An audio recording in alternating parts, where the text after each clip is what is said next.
Baik, pembahasan selanjutnya dalam judul presentasi kali ini yaitu mengenai konsep manusia dalam perspektif pendidikan Islam.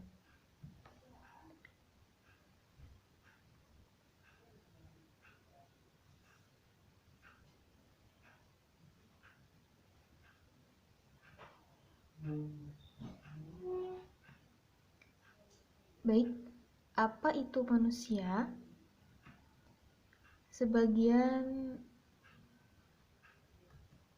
ahli menurut Al-Aqdad, manusia adalah makhluk mukallaf yang dibebani kewajiban dan tanggung jawab.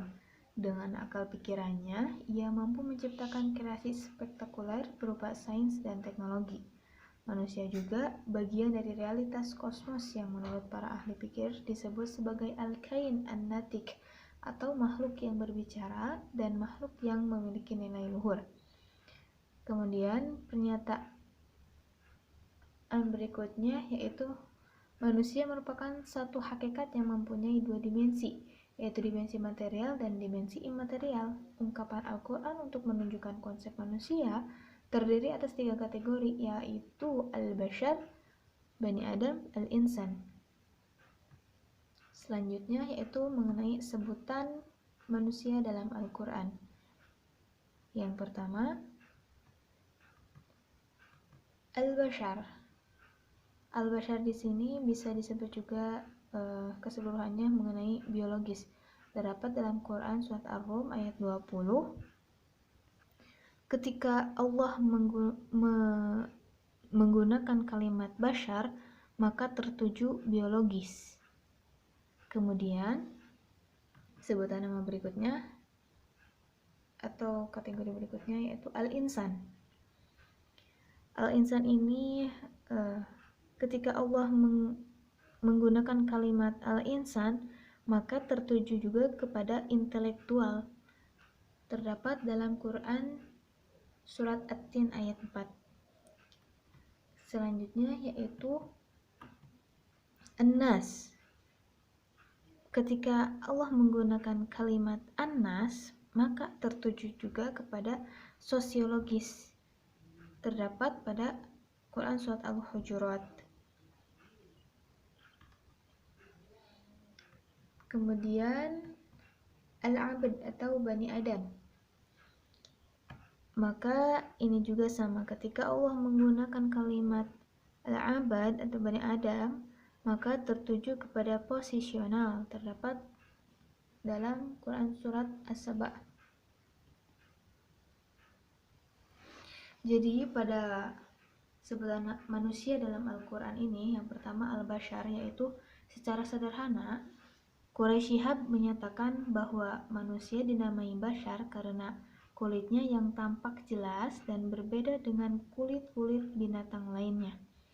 Kemudian sebutan nama berikutnya yaitu al-insan, mengandung petunjuk antara adanya kaitan substansial antara manusia dan penalarannya, yaitu intelektual. Kemudian al-ins atau al-insan, an-nas. Kemudian pada poin berikutnya yaitu an-nas, bisa disebut juga dan bisa diartikan juga sebagai makhluk sosial, an-nas itu. Kemudian pada poin terakhir yaitu bani Adam atau al-abad. Pada kategori ini yaitu menunjukkan pada arti manusia secara keseluruhan atau secara umum. Dalam Al-Quran, istilah Bani Adam disebutkan 7 kali 7 ayat.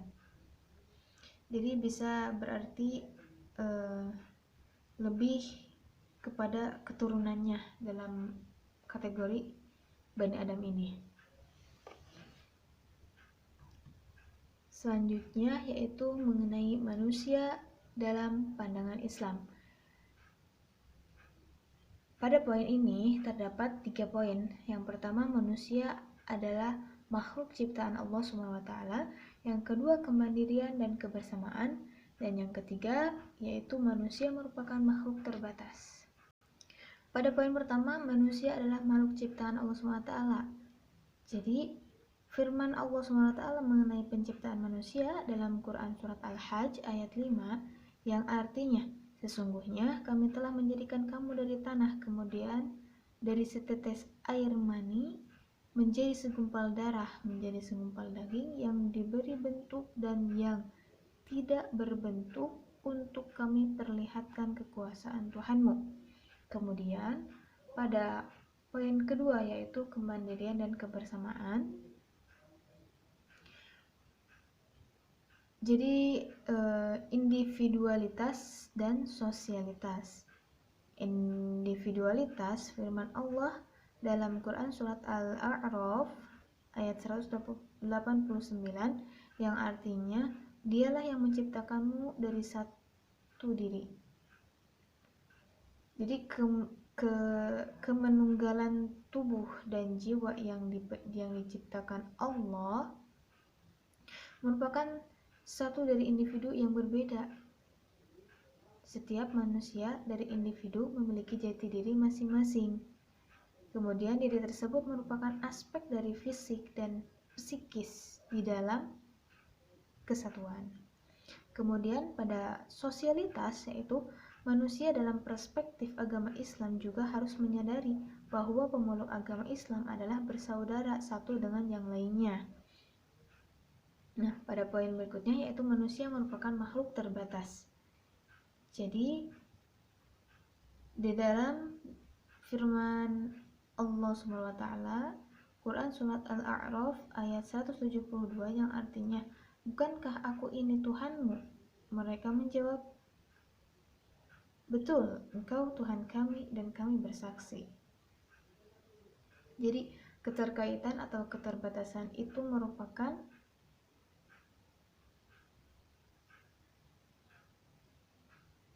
hakikat manusia yang melekat dan dibawa sejak manusia diciptakan oleh Allah SWT. Kemudian pada pembahasan selanjutnya yaitu mengenai manusia. Manusia adalah makhluk yang mempunyai nilai-nilai serta sifat-sifat insaniah. Nah, di sini ada 4 poin. Yang pertama, dalam Quran Surat An-Nisa dijelaskan, Quran Surat An-Nisa ayat 38 yang artinya bahwa sekuat-kuat manusia pasti ada sisi lemahnya. Nah, itu. Kemudian Quran Surat Al-Ahzab yaitu jahlu atau bodoh. Kemudian pada poin berikutnya yaitu fakir atau ketergantungan orang lain. Jadi manusia itu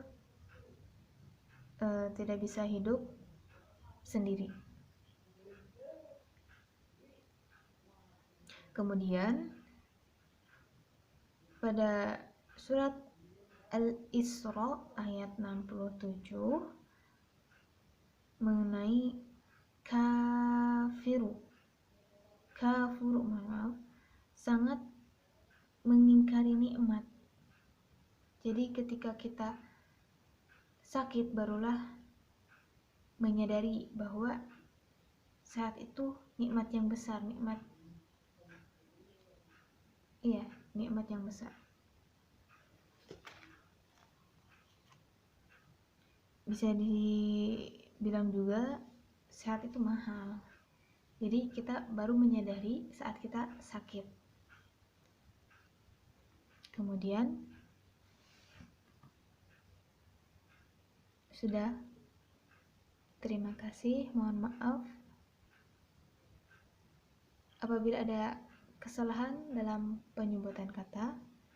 Mohon dimaafkan. Terima kasih. Wabillahi taufiq wal hidayah. Wassalamualaikum warahmatullahi wabarakatuh.